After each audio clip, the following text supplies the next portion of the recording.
Thanks for staying with us. The Economic and Financial Crimes Commission, EFCC, has declared former Kogi State Governor Yahaya Bello wanted on alleged money laundering charges to the tune of 80.2 billion.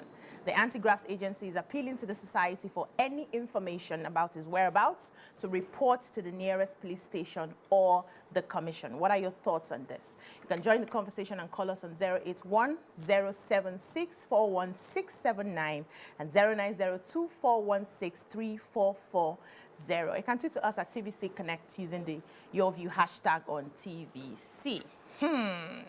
So we saw the Genge movie that happened. EFCC came to catch Yahaya Bello. And they battled for over 7 hours. Abracadabra was happening for over 7 hours. Car. And then Voodoo disappeared. Governor came and whisked him away. Gang, gang, gang, gang, gang. And then everybody's looking for him. What are your thoughts on this? Where is he running to? Say, why are you running? He's not even he's not yet proven guilty. As a former He's governor. still innocent. So they just want him to come so that they can question him. That's all. You know, we're in school together. He's an alumni of ABU. He's 48 years old or 49 thereabouts. He studied accounting. We're in the same campus with him. Where he was at, I entered 98. He graduated in 1999. So when he was elected as Kogi State governor, we're so happy because he was very, very smart guy in school. GP, very good CGP and all. And when he was elected governor, we're so happy. We're like, Kogi State is going to be the new London and all. And then he got to the government, and then we didn't just understand what was going on. He has a panel. He has this panel that people, he set it up so that people can call him to order if in case. They've been calling him to order, telling him, do something for this state, do something. He did some things, but not as much as we expected as for a young governor and all. So he's been there and all for 8 years. Not much has happened to the state, honestly speaking. So the Kogi State indigenes, they are disappointed, they are angry, in fact, they are not happy with him. And then his successor now came. This was the one they are now saying that he's the one that even put him there. No. But we can't say that So he came and then, now EFCC has come and said, come and give account of the 3 counts on him. Come and give this thing of, the 80.2 billion. It even has Kobo. So he stole Kobo too. So come, give account. Don't judge him yet, you don't know. Yes, I don't know, sorry. Alleged. Kobo. So come and say you didn't take this money and exonerate yourself instead of running up and down. Where are you running to? You're embarrassing yourself. You're embarrassing yourself and you're embarrassing the state. What are your thoughts, Amaka? Okay, so I totally agree with you that nothing has happened in Kogi State, especially for a young governor, right? They keep saying that they should let the younger people have an opportunity. And then they to lead. And then he did that. So that means if he's 48, 49, that means he got into power and he was there for 8 years. That means he got into power. Early 40s, yeah. Early 40s. So you would expect better from someone like him. Because I actually went to Kogi State 2 years ago for Natasha Aboti's wedding, right? And I was really disappointed in the city. I'm wondering, like, is this Nigeria? The people are hungry. Like, they don't even have Mr. Biggs. They don't even have a good eatery. Oh my goodness! It's a state. We're looking for where to eat. Government. Yeah, we're looking for where to eat. Nothing. And I'm wondering, like, the state like this is in this Nigeria. The people are hungry, impoverished. Wow. Do you understand? So I couldn't believe that a young governor actually did it. So yes, he should come and answer for that money, because I can't even believe that state even had that kind of money. And then nothing happened. But then during the elections, he could use money to scatter roads and break the roads the small roads that they even had. To even scatter please, you should come and answer. Why are you embarrassing yourself? Why are you running? Stop running. They said alleged. Come and answer. Oga, I'm sure that when you were in office, that's why you were holding people to come and answer. Yeah. Come and answer. I don't think you will run if you have nothing to hide. You would only run when you have something to hide, and it is an embarrassment. This is an embarrassment to the state. It's an embarrassment to his person and everybody he represents. there are other governors that have been called, and they just approach, explain yourself, leave. The fact that you are running already makes you extremely, the suspicion is now being confirmed that there must be some truth to what you are, why you are hiding. Then please help me ask, how can a sitting governor be conniving to withhold someone from the law? So even if he is your godfather, or let's say he's your mentor, or he was your predecessor. He put you there. He put you there. He gave you the opportunity. He took you from anywhere to put you on a pedestal. If the person, you cannot, your actions, because you have immunity, does not mean that the cane is still waiting for you. Because the case that you have, what you have done, you're accessory to the fact. They will come back and meet you after the 4 years or 8 years if you stay there for 8 years. Then the people of Kogi State, which water did they give you to drink? Because I don't understand. An entire state that has lecturers, professors, brilliant people inside that say, the water, is it the same? You people drank a water that is shutting your mouth. Your brains. To be able to address the issue. There is talking and there's talking. Like my in-laws, of the Edo people, they will have shut down the road because it is important. We can't continue to say it is until the government, until people, they voted even at the point of immediately after the election, when your governor came in and your governor said that I am not the governor, that anything that the former governor says is the one that is still going. At that point in time, you know you are in crisis. Yes. Yeah. Then the entire state assembly did not do anything. Then the people of the state now sat down. Even you don't need. It's about taking responsibility.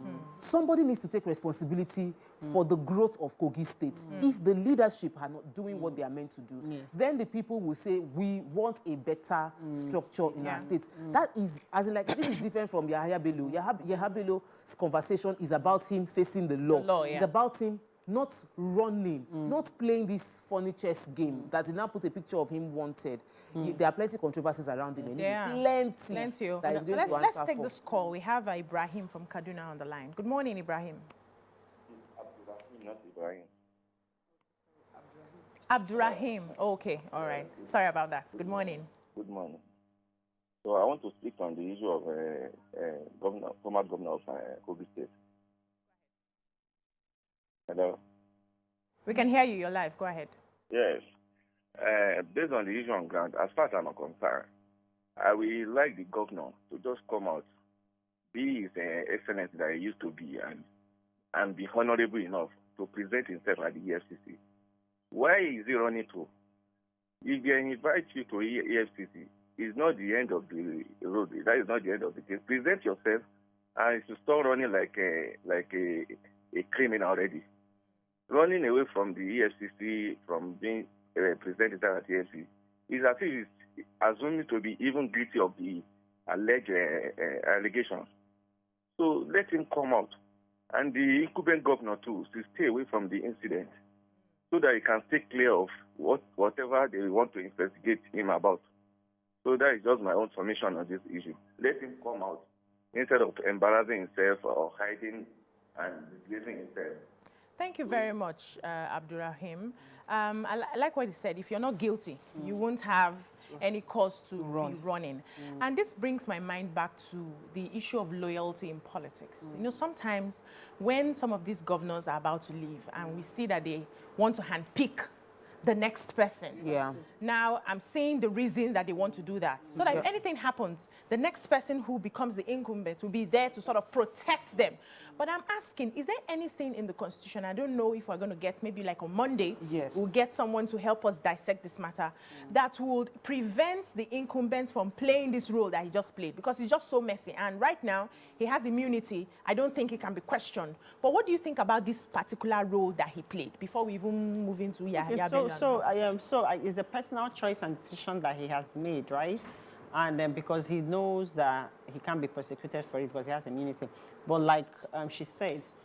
Let me pause you so I can hear everything you have to say. We have Francis from Abuja. Good morning, Francis. This is quite interesting. It is so disgusting seeing someone like Yahaya Bello running away from EFCC. It's something that I can't imagine. Honestly, like Tope said earlier, and the first lady that spoke about Kogi State. Kogi State borders with the southwest, the north, and the southeast. It's a very large state. If you go through Kogi State, you will discover nothing reasonable has ever changed since Yahaya Bello came. Insecurity in Kogi State is worse than that of Kaduna and Benue. Kidnapping in Okene area. I witnessed that when Yahaya Bello first came in 2015. I almost lost my life in that same Kogi State. In short, our brother was shot in the eyes. I was coming to Lagos. It was a terrible situation. Insecurity in Kogi State is worse than that of Kaduna and Benue State. I'm telling you this. Nobody reports it. I don't understand. Maybe media is not even, our media is not even channeling their satellite in that area. Secondly, I want to say something. Like what BC just said earlier, that a governor handpicking the next governor that will succeed him is a potent danger to Nigeria democracy.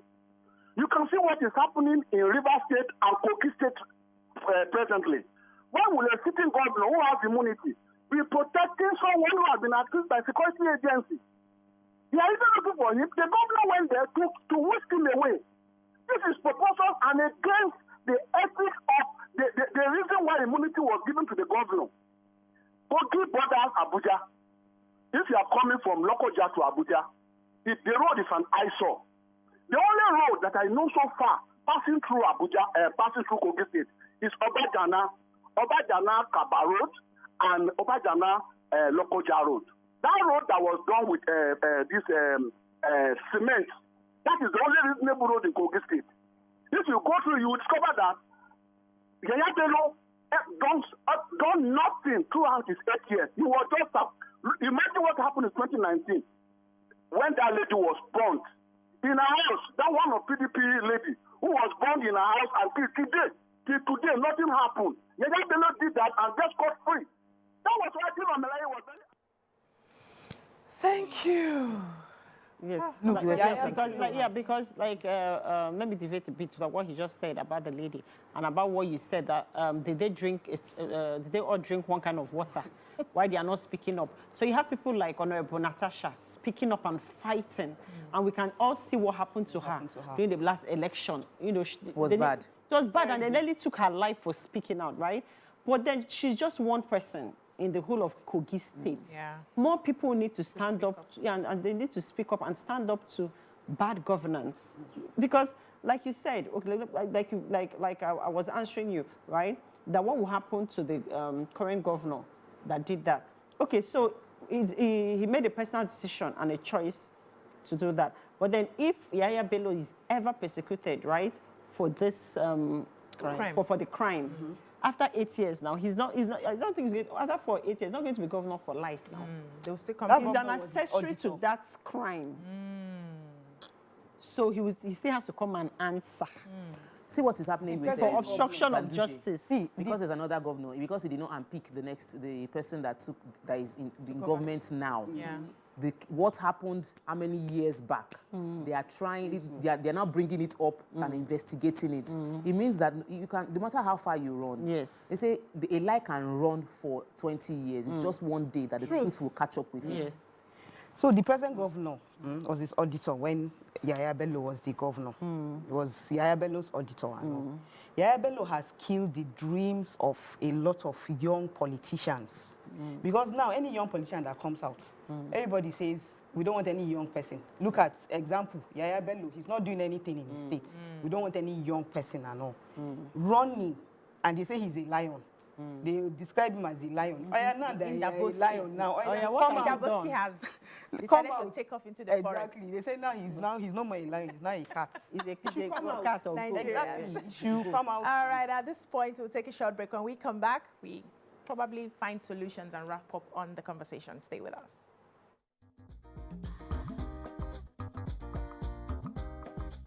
Stay tuned. Your View will be right back.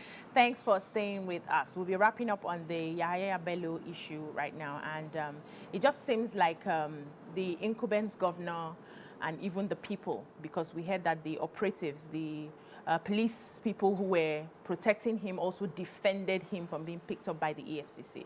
So it seems to me like Nigerians just find a way of protecting fugitives and protecting people who are badly behaved. Yes, the same. See how Wadume came back after being in prison and he was celebrated. Even before he left, him. They keep protecting. So on one hand, we want a Nigeria that works, where people are held accountable for their crimes. On the other hand, we are still the same people that go and protect them once they have any affiliation to us.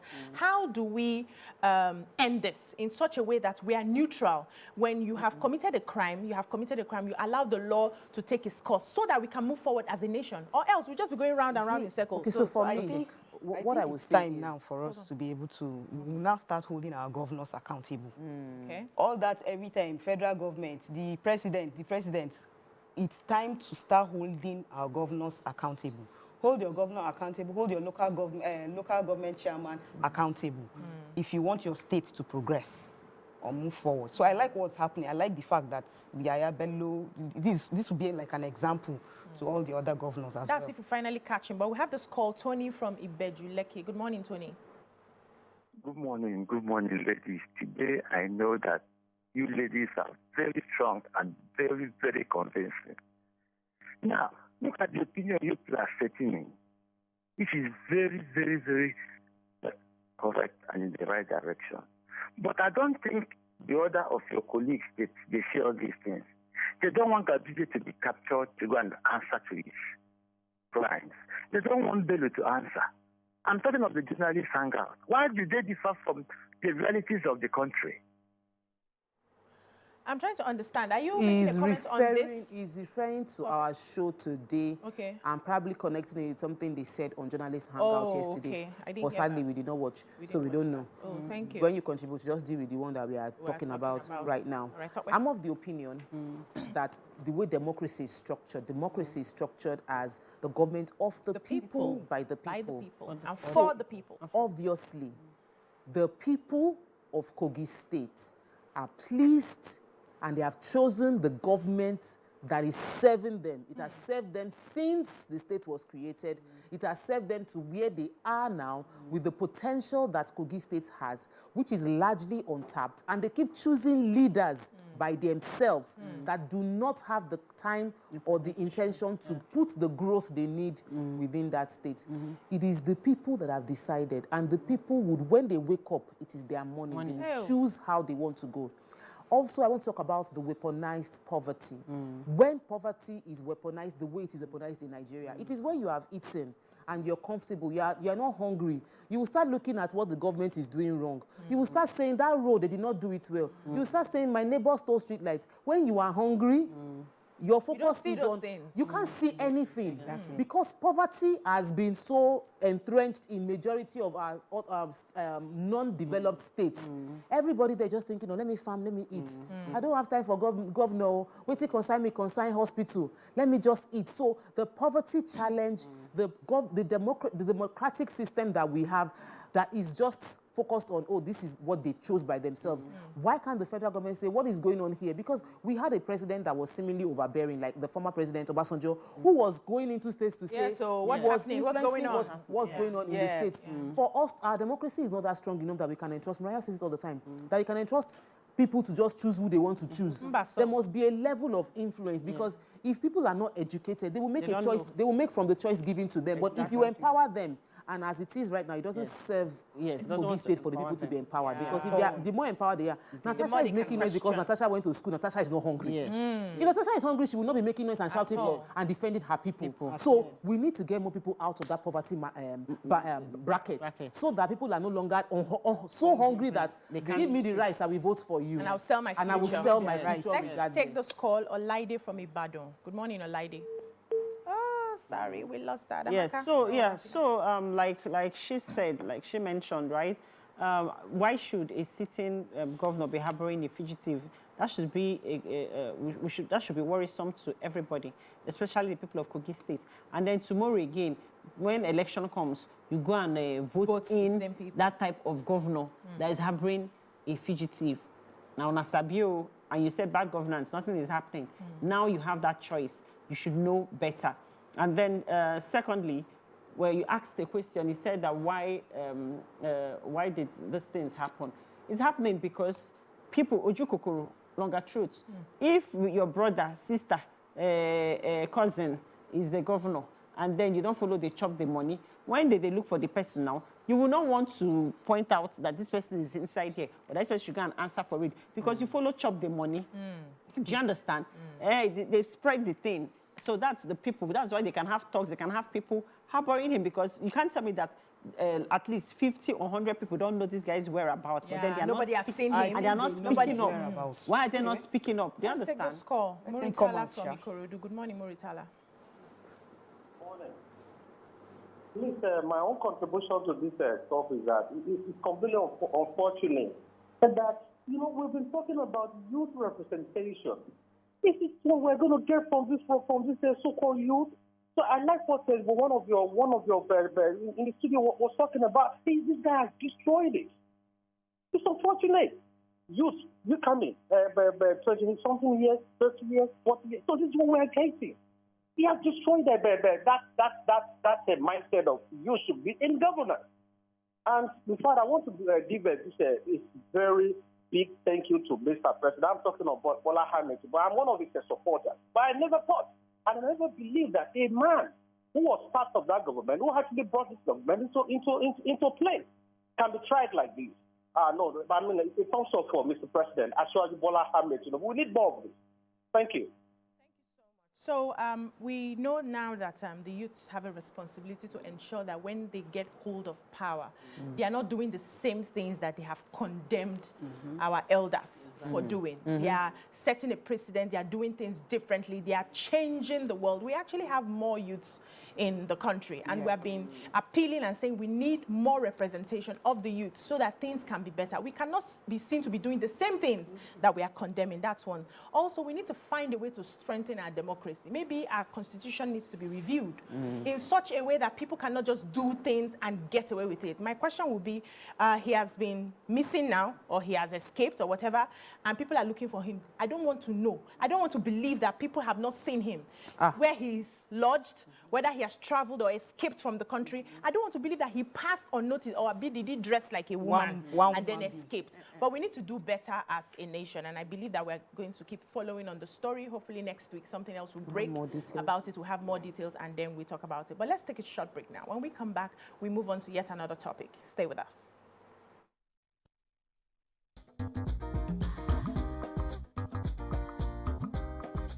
Stay tuned. Your view will be right back.